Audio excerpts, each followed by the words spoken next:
इनका सबसे पहला रूप है शैलपुत्र।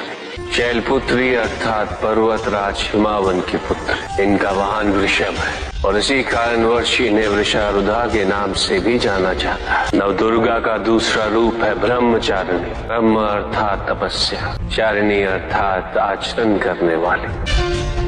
ये रूप उस ज्ञान व आचरण का प्रतीक है जिसके माध्यम से इन्होंने मुझे अपने पति के रूप में प्राप्त किया। नवदुर्गा का तीसरा रूप है चंद्रघंटा। मस्तक पे घंटे के आकार में आधा चंद्र। ये रूप अत्यंत शांतिदायक, कल्याणकारी है।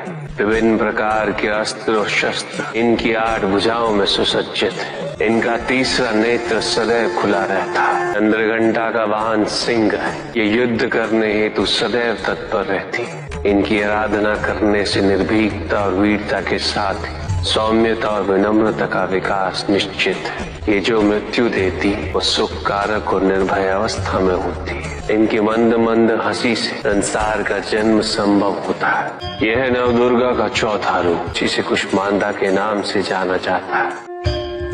अष्टभुजा, शस्त्रधारिणी, व्याघ्रवाहिनी, हिरण्यवर्णा केवल यही है जो सूर्य के भीतर लोक में वास करती है। 10 दिशाएं इन्हीं से आलोकित है। जिनकी कृपा से मूर्ता भी ज्ञान सागर में परिवर्तित हो जाती है। वो है स्कंद माता अर्थात तुम्हारी माता।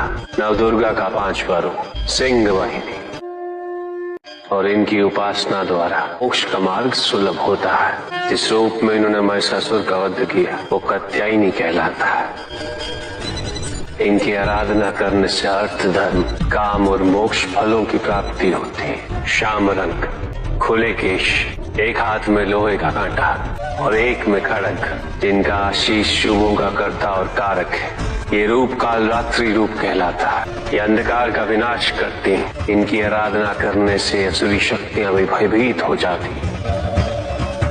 श्वेत वर्ण, श्वेत वस्त्रों से सुसज्जित, चतुर्भुज, त्रिशूलधारी, तालवाद्य धारण करने वाली ये इस रूप में अपने उपासकों को अभयदान देती। ये इनका महागौरी रूप है। माँ दुर्गा का 9वां रूप सिद्धदात्री कहलाता है। प्रकम में अशित्व, ये 8 सिद्धियां केवल इन्हीं की कृपा से प्राप्त हो सकती। मेरा अर्धनारीश्वर रूप इनके सिद्धदात्री रूप की ही देन है।